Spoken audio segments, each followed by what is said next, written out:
Okay, as everybody knows, for the 3 years that we've been in leadership, we have been focusing every single meeting on a particular pillar of formation. And we've had the human, we've had the intellectual, we had the spiritual.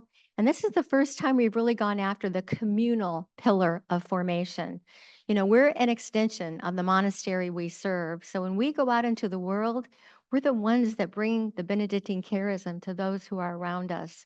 So today's program is really focused on the communal pillar, but all of them are wrapped, of course, in the spiritual pillar.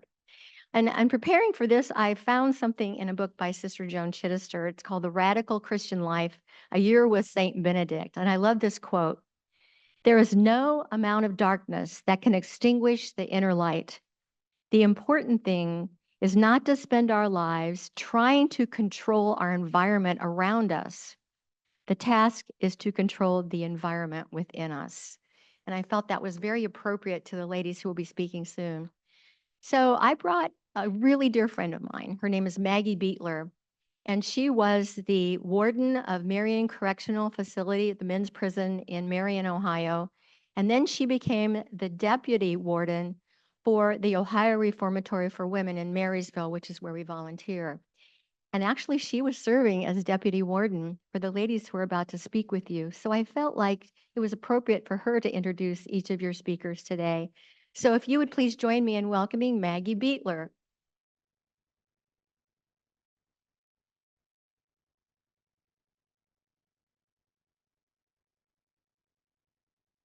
Well, it is really a pleasure for me to spend some time with you and to introduce the speakers today. We traveled from Central Ohio, as most of you may know, and Shirley and I have heard our friend's testimony many times, and we've really been working on this for a long time to get them permission to travel to Indiana. But it was important for me not to introduce just these two women who traveled with us, but there's one woman that couldn't travel with us today, and because she's still in prison. And I began my career in corrections in 1981, and it was at the Ohio Reformatory for Women. And my career would take me to 3 other male prisons where I finished my career, as Shirley said, as a warden at the Marion Correctional Institution. Just to tell you a little bit about what Ohio looks like, we have 27 prisons in the state of Ohio.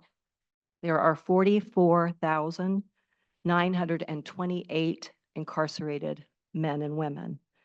There are 3,559 women who are incarcerated in the state.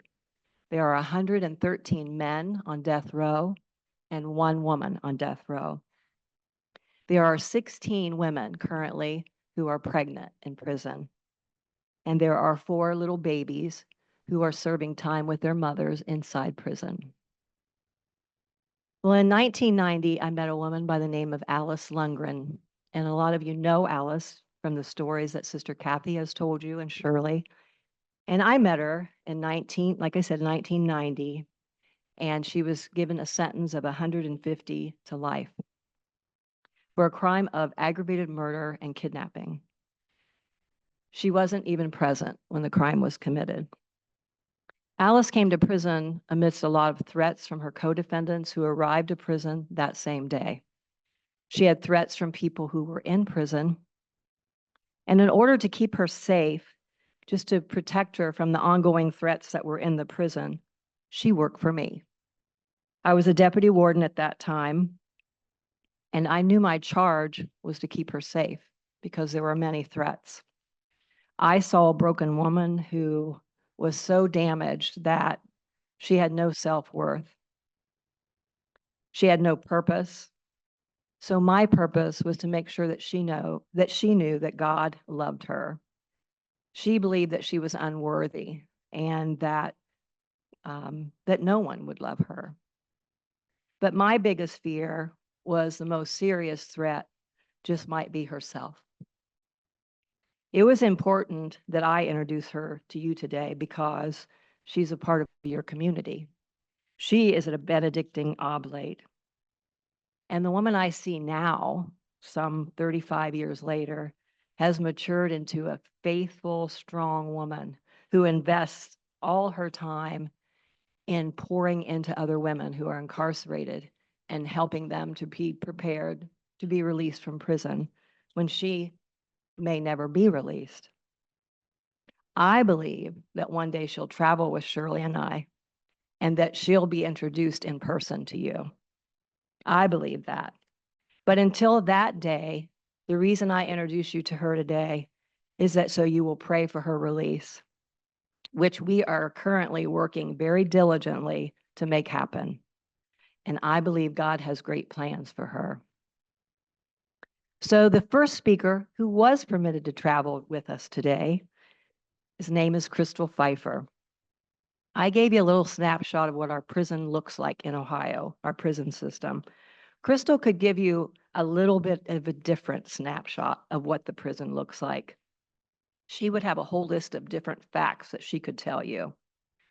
Well, I first met Chrystal in 1987. And when I met her, she was this young, vibrant woman who kind of saw herself as a flower child, or maybe a disco queen. In many ways, Chrystal and I grew up in prison. We learned a lot of life lessons there. We just learned it from different perspective. I went home at night and she didn't. Sometimes there were so many holy moments in prison that you would never expect them to come from the most odd and mundane places. But some 38 years later, we remain in each other's lives. I retired in 2011, and soon after my retirement went back to the prison that I started my career as a volunteer. So I had a chance to reconnect with the women who were still incarcerated. Chrystal was born in Zanesville, Ohio, and she received training in the United States Army as a power generator mechanic. She's a certified optical lab technician. She's a certified dog trainer and handler, and she's certified with Toastmasters International. She holds a bachelor's degree from Urbana University, but of all those wonderful skills, she can solve the Rubik's Cube in less than 3 minutes. But most importantly, she is my friend. Please welcome Chrystal.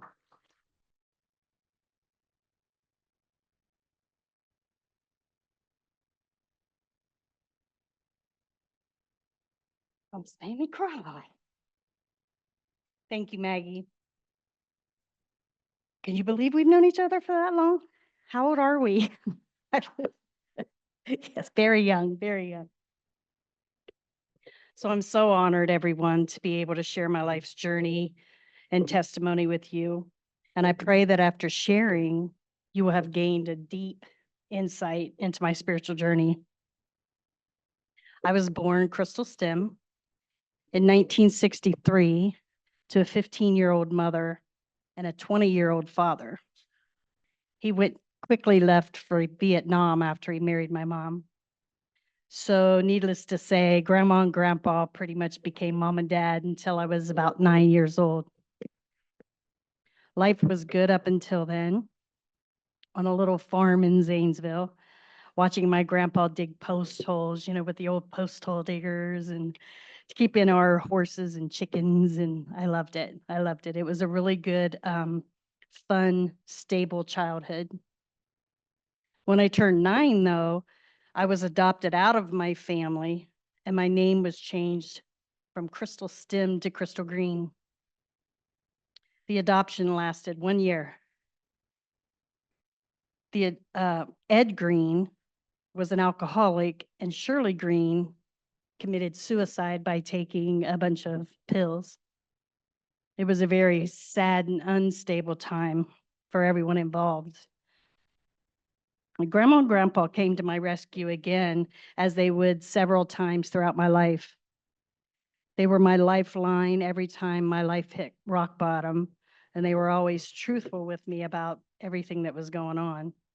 And I share these two drastically opposite times in my life as Chrystal Stem and Chrystal Green, because from the age of 10 on, 10 and beyond, my life and my identity were that constant balancing act act of stability and instability, stability and instability, those two opposite times in my life. After my adoptive mother's suicide, I was adopted again, this time by my biological mother's new husband. So I went back to my biological mother. I was Chrystal STEM, Chrystal Green, and now Chrystal Milatovich. Who was I? I really didn't know who I was or where I belonged. Emotionally, I had become used to rolling with life's punches and adjusting to change. And as soon as I became a teenager, my personal choices were becoming overwhelming. It was no longer just about my choices and my step-parents' choices and what kind of choices they were making for my life, but what independent choices that I started to make for myself. I had to consider whether my own choices were stable or unstable, and they weren't stable. This was the 70s. Actually, the blizzard of 78. Everybody remember the blizzard of 78? I was 15. That's when I learned to do the Rubik's Cube. It was a very boring time of my life. Me and my brother, a brother under me, he could do it too. So we made it a competition, you know. The cube actually became my hustle around the age of 15. And I made a lot of money sneaking into the bars, at the pool tables. And people there would put their money down that I couldn't solve it. And the last part with my eyes closed, you know, I made a lot of money with that Rubik's Cube. I shouldn't have taken that road, of course, as a teenager, but I did. I felt like I was in control and I was doing what I wanted to do. I started running away from home after that winter at the age of 15. I ran away so much that I was put into juvenile detention centers. I was put on probation, and I ended up in numerous more foster homes, this time by my own behavior and not my parents. But I believed I was in control. I felt like I had every right to create my own instability, and I even understood and embraced my own instability sometimes. That went on until I was about 17. Deep down, I knew that I could be a stable person, and I knew I could be so much more, and I knew I could do better. My grandma had often tried to talk to me about God. She knew my worth, but I didn't. I decided that when I turned 18, I wanted to join the Army Reserves instead of seeking God.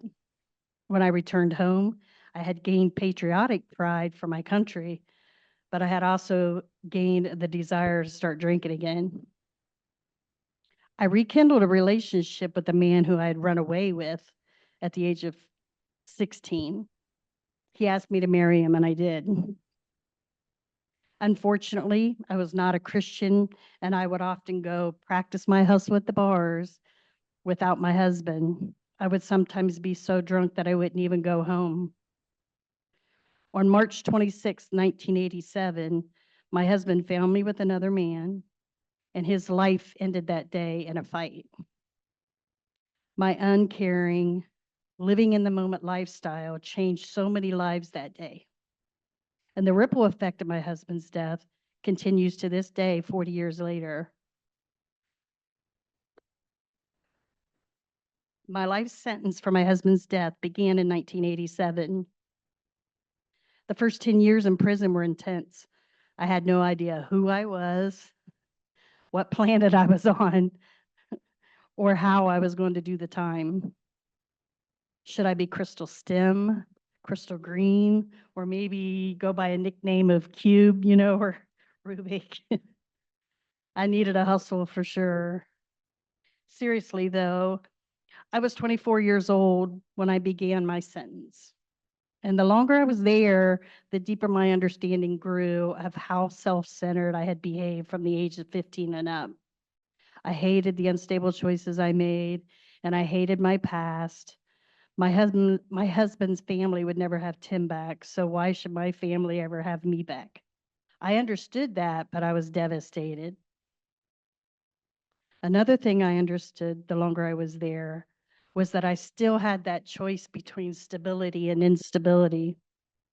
What if I were going to die in prison? What kind of life would I see flash before my eyes? A good, stable life or an ugly, unstable life. My heart and soul were changing, and I was sincerely struggling deeply with my life's purpose. Over the next 25 years in prison, I enrolled and completed numerous programs, a lot of them with Alice. Alice and I were, really close friends in prison, and we did a lot of things together. I earned my bachelor's degree there at Urbana University. They would come on site and teach us classes and leave. And I participated in multiple spiritual groups as well over those years. I had begun to believe that there was no ordinary moment in God's master plan and that He was controlling the timing of everything. In 1997, I was selected to participate in Kairos. It was a weekend retreat that focused on self-forgiveness and unconditional love. It was the most loving weekend I had had in many years. Hugs were never allowed in prison, and the hugs received there meant so much. It was the first time I truly realized that I had more in common with other women than I ever knew. Our stories and struggles were much more alike than they were different. I spent the whole weekend learning how to open up and not only listen, but also share. The mustard seed of faith had been planted in my heart. Kairos taught me that what the love of God really looks like and feels like, and I didn't feel fake anymore. I wanted seriously to grow in my faith. I knew that I was ready to accept God and honor God right where I was in prison. I knew that I wanted to do my life sentence His way and not my way. I finally felt what my grandma had been trying to share with me: God's joy, God's peace, God's strength, His courage. God's comfort was overwhelming. I no longer felt ashamed or fake, and I began to understand my new life's purpose. I began sharing all my broken bits and pieces on a deeper level with the women around me. With every testimony I gave, or with every struggle I shared with someone, I became stronger in my faith because of sharing. My mustard seed of faith had grown in my life's purpose, and all my broken bits and pieces started coming together to honor God. I want to share with you my first experience of being filled with the Holy Spirit. Although I thought all I was doing in that moment was just kind of like having a conversation with God, I said, God, how would you have me honor you in a place like this for real? I'm 54 years old now. At that time, I'm 54 years old now. So God, please help me be what you intend me to be the day I was born, Chrystal. All of a sudden, I just started crying so hard. I started crying hard, and I knew that moment that He was just telling me, you're never going to have children. You're never going to have children. And I could feel it in my whole body and my soul. But I totally understood at that same moment as well that God wanted me to simply continue to be the positive, loving, caring mother figure, big sister, Christian inmate role model. I suddenly felt that my sharing God's love and mercy had already changed many lives. I knew everyone. I'd been there so long that I knew everyone and everyone knew me.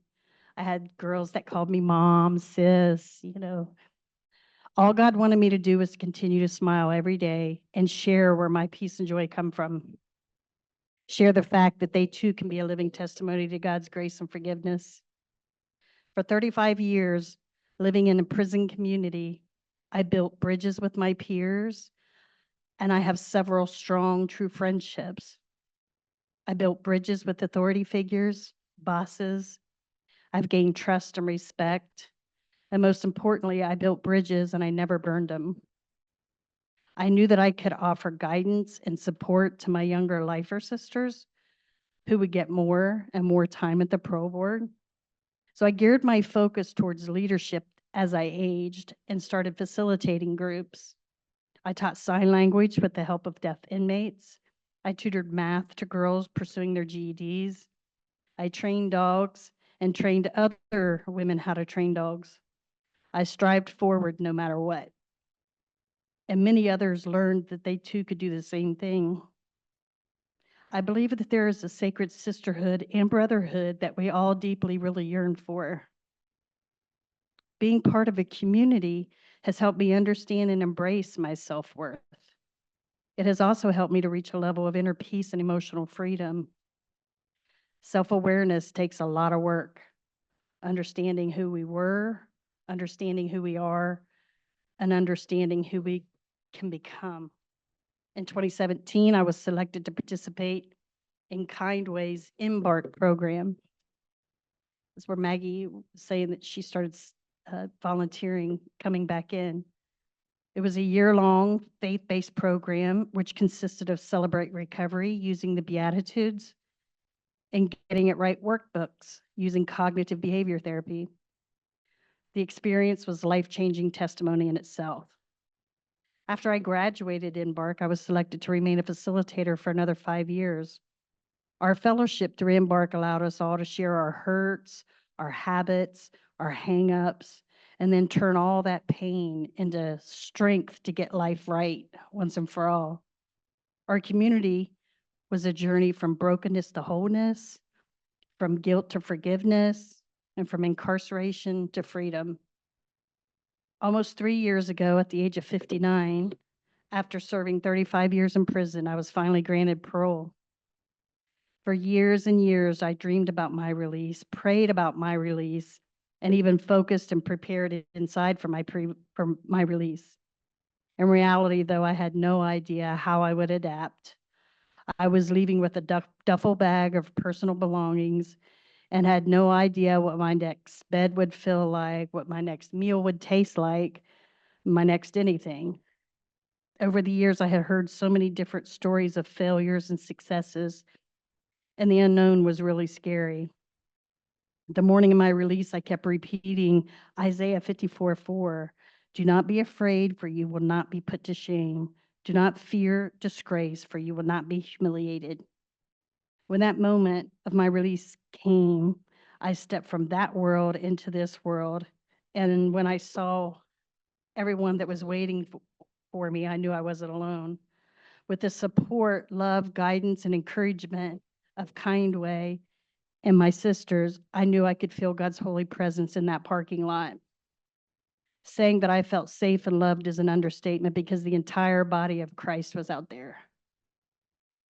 And it didn't stop there. I needed transportation to various appointments until I could learn to navigate the Columbus bus system and to understand all the advances in technology. Once I learned the bus system, Kindway issued me monthly bus passes so that I could attend impact classes and pursue job leads. I got my first job within a month as a dog trainer. I was so good at being a trainer that I didn't have to start out with the little dogs like like most of the new hires. I was put in with the big dogs, wasn't I, Maggie? I would show her the marks on me. I had to buy these thick bib overalls to keep myself from getting bruises all over my legs, back, and stomachs from maniacs that had no no training at all. But I was able to get a 10-speed and ride it to work. You know, it was summertime, ride it to work. I didn't have to really ride the bus every day. I could ride my 10-speed while I studied for my driver's test. Just curious, how many of you here would let someone who hasn't driven in 35 years practice driving in your car? Thank you. Thank you. Thank you. Yeah, yeah, exactly. Exactly. My Kindway navigator, when we get out, where Kindway gives us 2 navigators who help us navigate back into life and, you know, take us to places and just kind of help us navigate our first year out. Anyway, she said it gave her a whole new meaning to the word navigate. After graduating from the halfway house, I was hired by Pipe Valves. They sell valves that go in like oxygen tanks and stuff like that, valves. It was an awesome second chance employer, and I soon got my first car. I cannot go without saying that there were emotional and scary days at times, but the presence of Christ was and is always in each one of my experiences. I've never once considered anything as a struggle, but rather as a stepping stone. I felt safe knowing that I had God's army, the Kindway community, and all my sisters behind me and beside me every moment of every day. Having faith in God gives me the strength to endure whatever comes my way out here by reaching out to the body of Christ and the resources provided that he provides through others. Esther 4:14 says, perhaps you were born for such a moment as this. I am happy and humbled to say that I now serve God and others through Kindway as their operations manager. As I mentioned earlier, I believe there is no ordinary moment in God's master plan and that he controls the timing of everything. I know that God wants me to inspire hope, to encourage change, and to affirm the dignity of every man and woman that we welcome home from prison. Community allows a spiritual atmosphere in which all my brothers and sisters in Christ can be seen and heard by each other, an atmosphere in which we help each other to feel blessed, feel empowered, and resilient. We yearn to share our wisdom, our gifts, and our talents as Christian restored citizens. Thank you.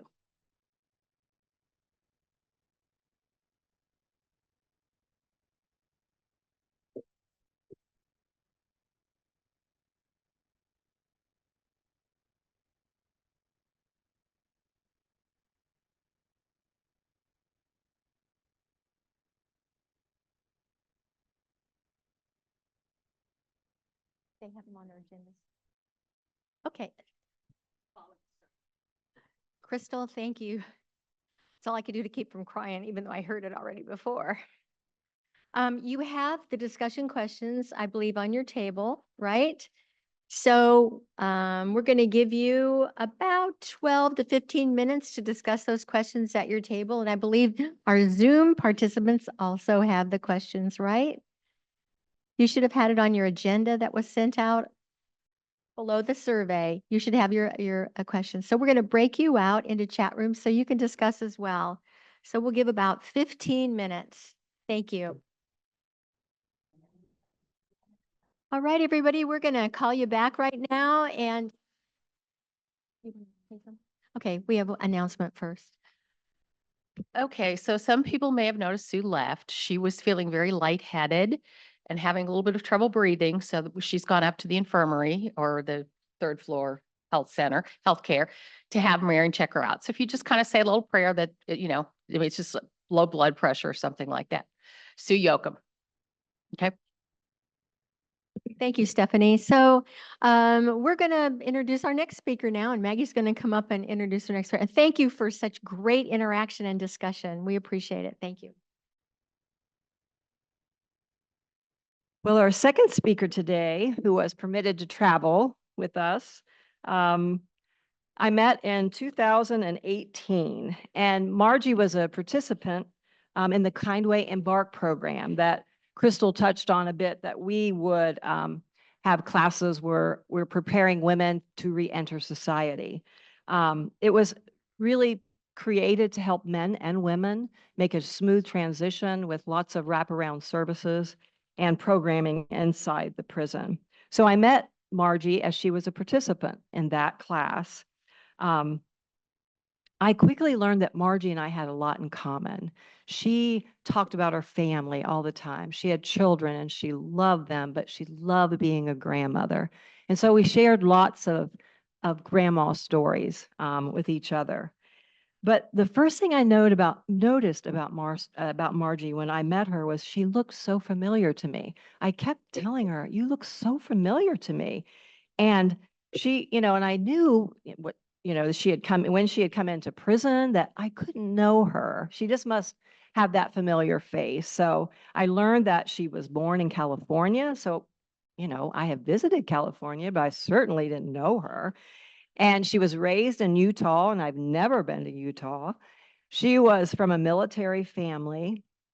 But when I really got to know Margie is Shirley and I were going in on Thursday evenings to teach a class called Getting It Right.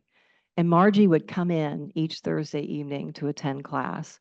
And she was so full of just gratitude.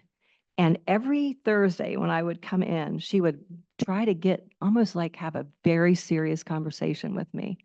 And she would say, "Why do you do this? Why do you come to prison? you don't even know us. And she really wanted an answer. She was so direct about that. But she had such an attitude of gratefulness. And she would forever thank us before we left, when we came. And so we learned that she had so many talents. The other women loved her and looked up to her, respected her. She talked about loving to cook and to celebrate family. And she was bilingual in the prison. So we had many Hispanic speaking offenders who needed translation, and she helped them just because she was bilingual and she was very fluent in the language. The most, I guess, warming thing in my heart is that she's become one of those people that she wanted so bad for me to tell her why I was coming to prison. She now accompanies Shirley and I on Thursday evenings as she helps to prepare women for release. She comes in to teach getting it right. She really lives a Christian life. She leads by example, and the women who are incarcerated there look to her for advice, but she gives them hope because she lets them know that they can be successful, and they become like her sisters. She inspires these women and she plants seeds of hope into each one of them. So when I look at her now, I remember those questions, and I know that there are women that look at her and say, why do you come here? You don't even know us. You got out of here. Why did you come back? But she came back because she loves those women, and they love her as well. I did find out later why she looked so familiar to me.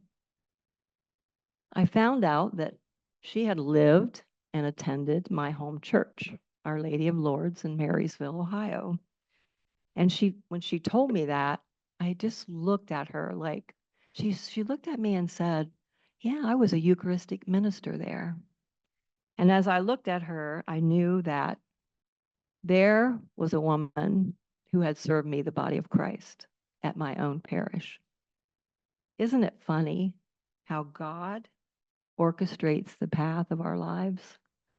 That He brought her into my life in an unlikely place in prison, but we had passed many times in His presence in my church. She is an amazing woman, and she is my friend. And I'd like you to welcome Margie Gonzales.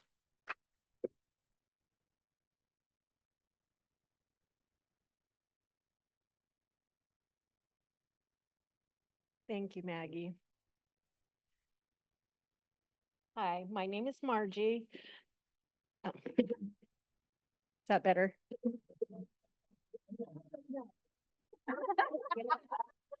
Okay.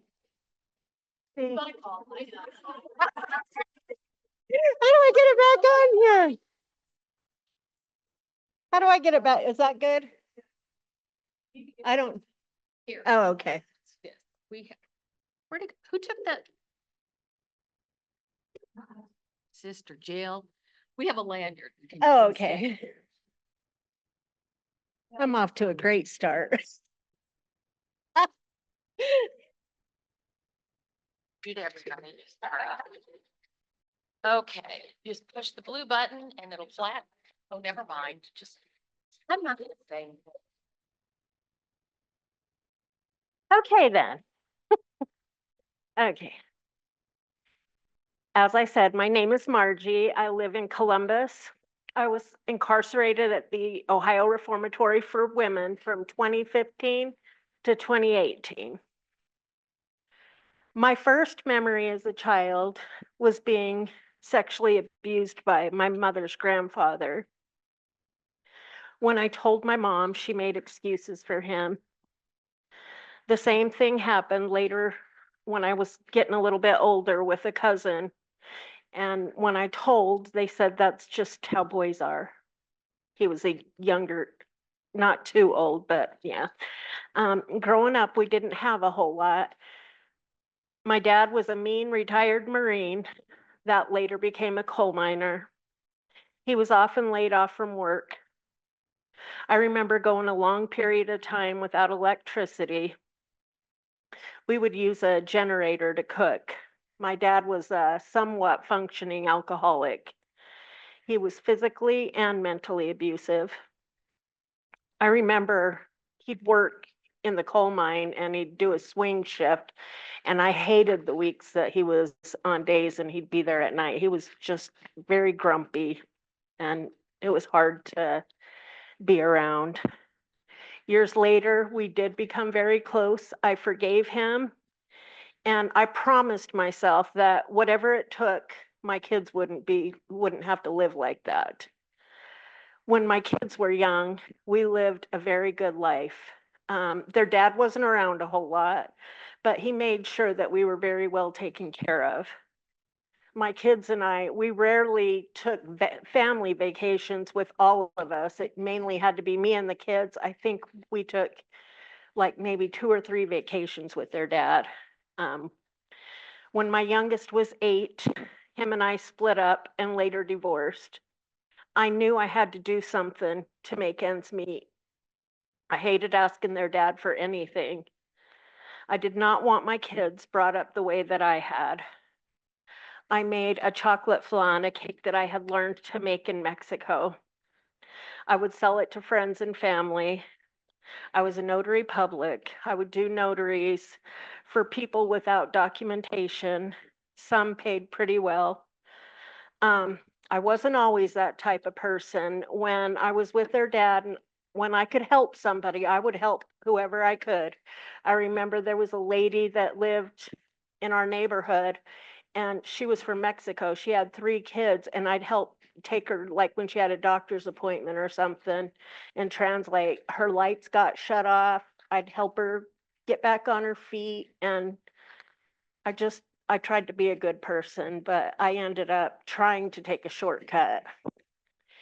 In Romans 7, verse 15, Paul states, I do not understand what I do, for I do not do what I want to do, but I do what I hate. Now, if I do what I do not want, I agree that the law is good. After being separated, I met a guy named Alex. He would have me do notaries, sometimes 3 or more a week. He told me he was a car dealer. I asked him if he would do a payment plan so that I could get a decent vehicle. He told me he had a friend that wanted someone to take a package of drugs to North Carolina. That way I could get a car. I knew in my gut that I shouldn't do it. I told myself I would do it just one time. And then one time led into another, and I needed something else. And after that, it was just too hard to say no. I found out later that Alex was a dealer and it wasn't a car dealer. And there was no friend, it was all him. The reason he needed notaries so often was so that his guys that worked for him weren't running around in the same cars every day, so it wouldn't be so hard to notice. They'd always ask me to go to different places. I thought, one more time, and I couldn't say no. I told my kids that I was traveling with a lady that needed a translator. They believed me. Why wouldn't they? I left my 18-year-old in charge of her 3 younger siblings. I would be gone for up to a week at a time. I drove to many places. I usually drove from state to state by myself. Alex and I became a couple. I was nobody he really cared about. Otherwise, he would have never asked me to do the things I was doing. If I said I didn't want to go on a run, it would end very badly. It was just easier to say yes, and I did like that money. In March of 2015, I received a mandatory sentence.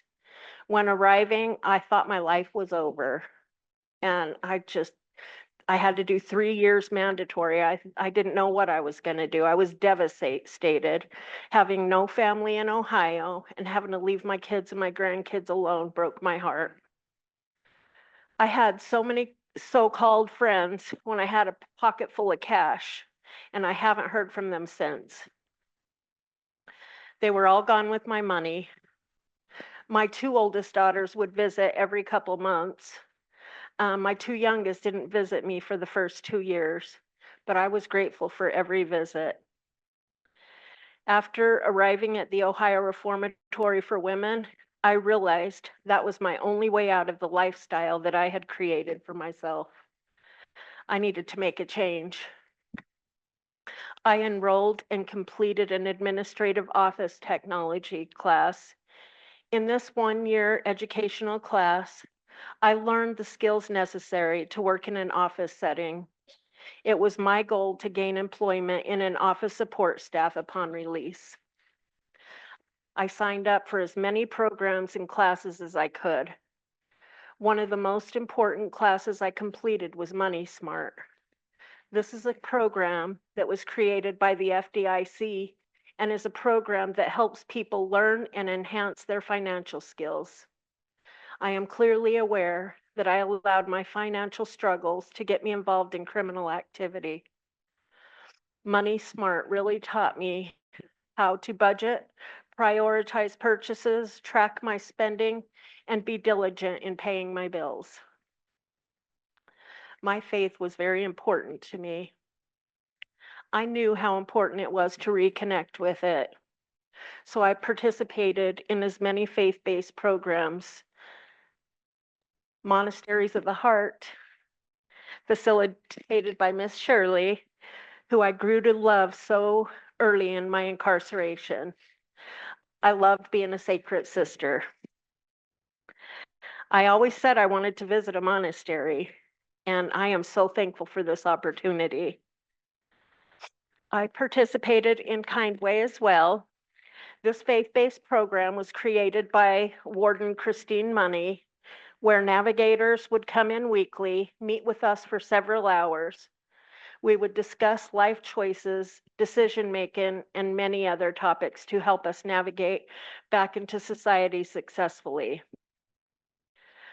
I met Alice when I moved into RN1, and I knew that she was connected to Kind Way.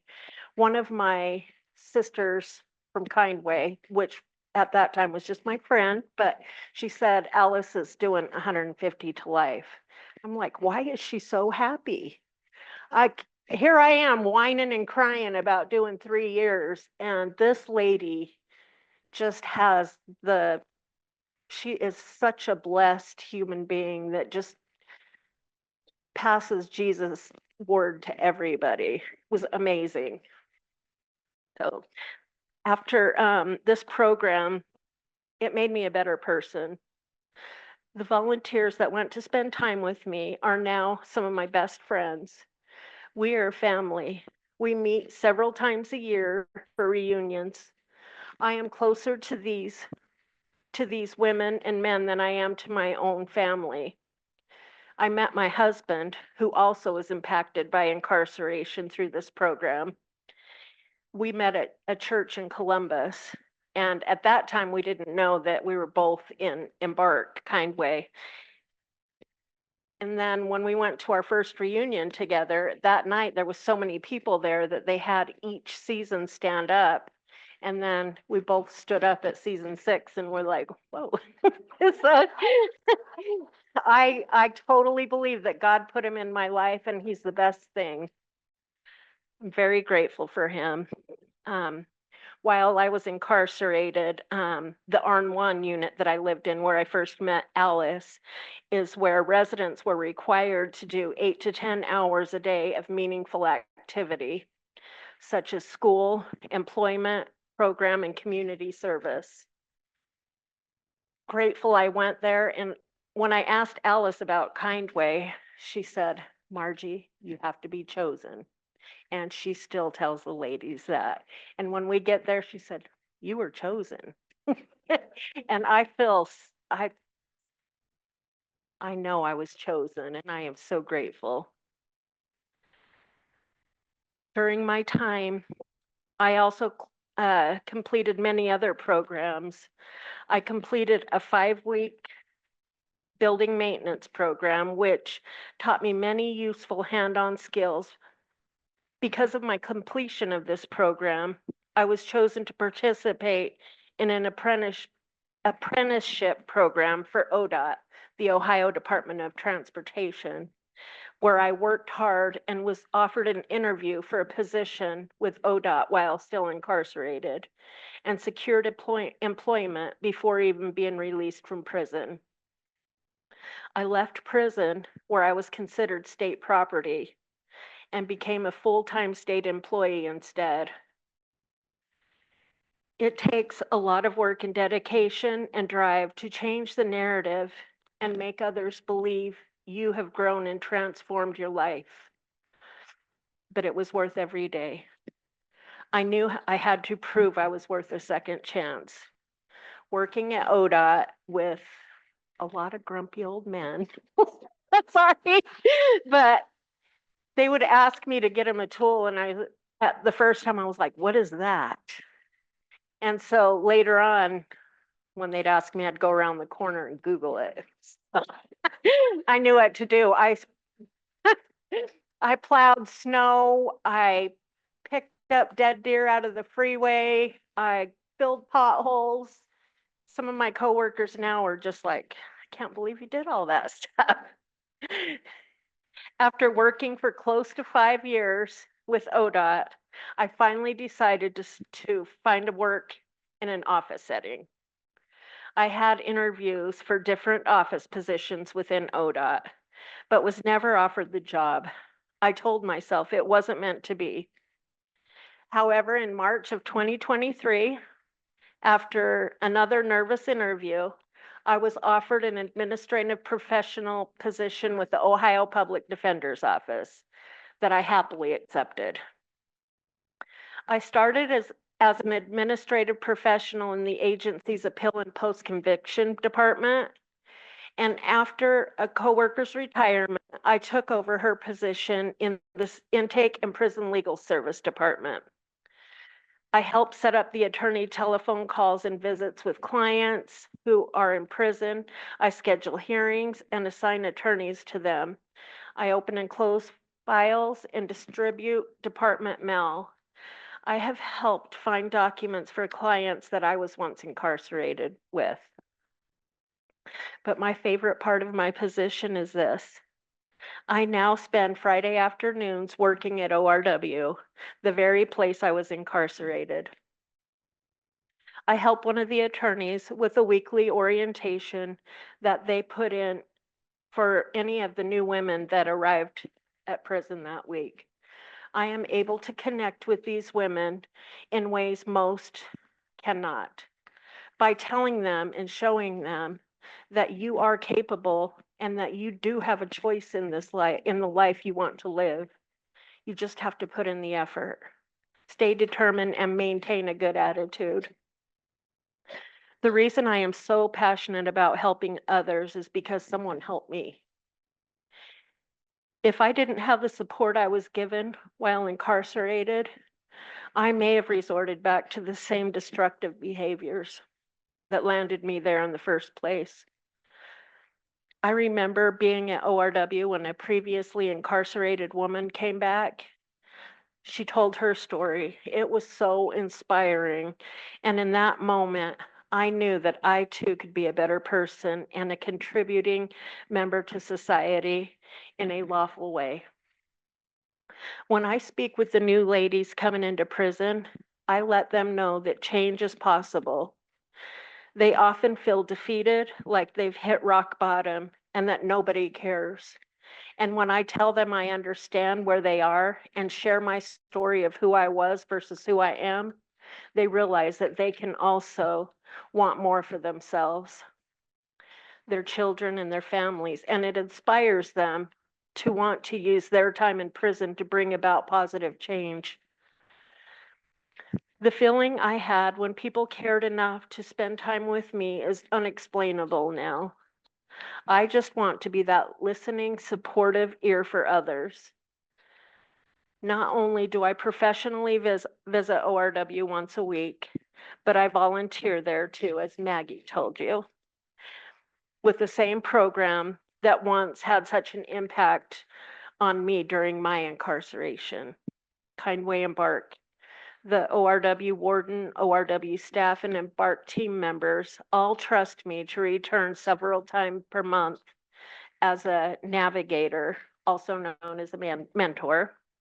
And I facilitate Getting It Right, a group that once mentored me. I love being able to provide the incarcerated women with hope. It costs me nothing, but I know firsthand how truly valuable it is. There is something to be said about a person who overcomes everything that is meant to destroy them. In June of 2023, I became a board member for Kindway. I am the only board member who was affected by incarceration. I love being able to go back into the prison and provide the ladies hope. Hope is job one. I am there many times per month. I facilitate a group twice a month that once mentored me. The Harmony Project is a nonprofit organization whose mission is to build a stronger and more inclusive community through the arts and volunteer services. The project consists of a choir of close to 1,000 people, including folks from inside 3 different Ohio prisons. Service to the community is the heart of Harmony, and choir members volunteer at different public establishments, showing random acts of kindness.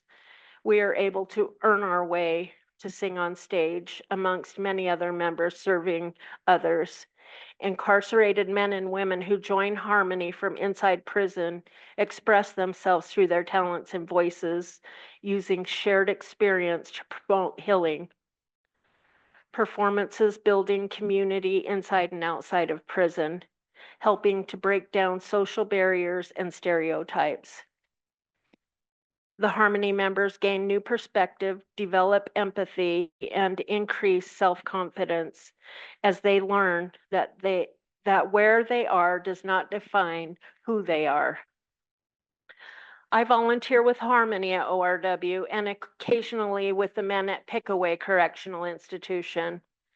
The Harmony Project also helps incarcerated people prepare for life outside of prison, and I am so grateful to be part of this community as well. Today, I can say I love the relationship that I have with my kids. My husband and I attend the same church that my son attends. He invited us about 3 years ago. That was one of the biggest steps in our relationship, and it's just grown stronger since. I am a homeowner. I know how to budget the money that I earn legally. I don't struggle to make ends meet. I think before I make decisions, and most importantly, I have a faith and the love of Jesus Christ in my life. Thank you.